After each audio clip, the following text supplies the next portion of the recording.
first grade. Welcome back for another shared reading. Today's reading story is called The Great Detective, and it's by Stephen Krensky. And Stephen did not do the illustrations, that's by C.B. Decker. And they're kind of done in watercolor and really pretty colorful.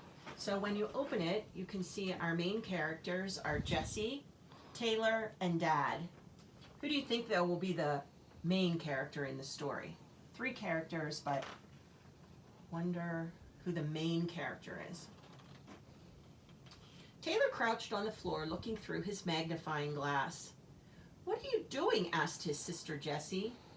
"Looking for clues," said Taylor. "I'm a great detective, and great detectives use clues to solve mysteries. So I wonder if you can see already a clue that he's missing." Notice what Sister's doing, and I think he's missing one of the clues.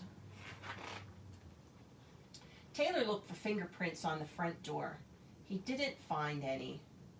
He checked for footprints under the window. He didn't find any. This mystery is very mysterious," he said. Taylor walked into the living room and stared at his father. There were smudges of flour on his father's pants.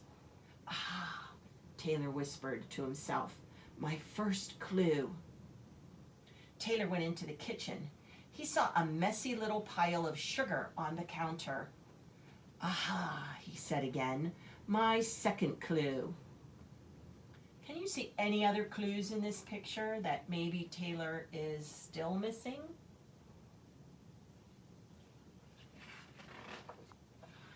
Then Taylor noticed a blob of butter on the floor and some apple cores near the sink. "My third and fourth clues," muttered Taylor. "Now I have to figure out what these clues mean." Can you spot the apple cores on the sink? Taylor thought for a moment, and he wrote, "Flour, sugar, butter, apples." He thought, and he thought, and he thought. Is that giving you any clues about what the mystery could be? Then he smelled something. "My fifth clue," he declared.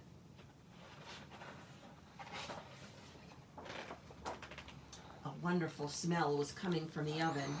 Taylor peeked through the glass window in the door and saw a big, juicy, bubbling apple pie. "Aha!" he cried. "I solved the mystery." Taylor sniffed the air again and took a closer look through the glass window. The pie crust was turning a dark brown. "Wow," he said to himself, "this is my biggest clue yet." Wow, doesn't that look yummy? Taylor ran back into the living room. "Dad, are you baking a pie?" he asked. "Yes," answered Dad calmly. "Well, I think it's about to burn," shouted Taylor. Dad jumped up and ran fast to the kitchen.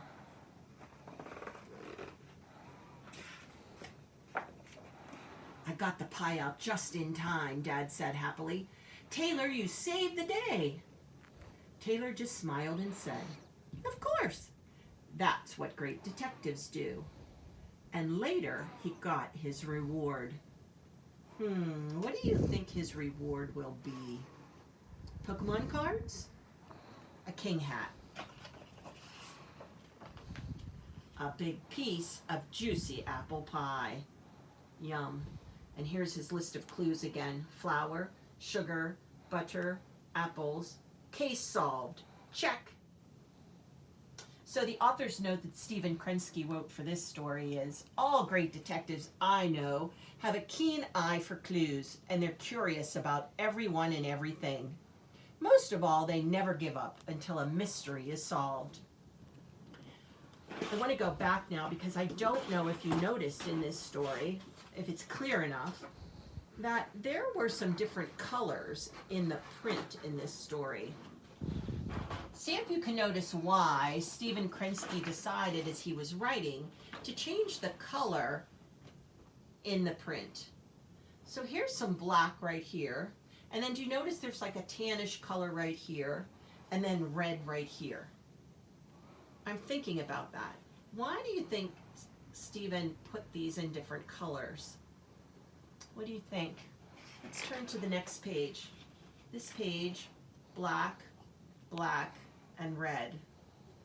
Doesn't follow a pattern, so I don't think he did it to make it look like a pattern. Black and red, black and red. Okay, a pattern on this page. But now, black and red, black, black, red, black and red, black and red, black, red, blue, red, black. Why do you think the tan disappeared? Now blue kind of shows up. Blue, red, black. Why did Stephen make the colors in the print different? Think about that. Story's finished, and I included a link as part of this lesson where you get to be a detective.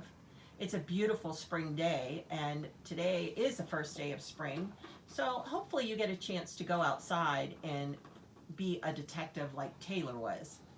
But if you get this video later and don't do it until maybe tomorrow or even Monday, that's okay too. And if there's still nice days, go out and be a detective. But if you need to do them in the house, you can still do this activity in the house. You might need a flashlight though if you do it in the house. So just one of the clues I'm giving you as you complete this lesson.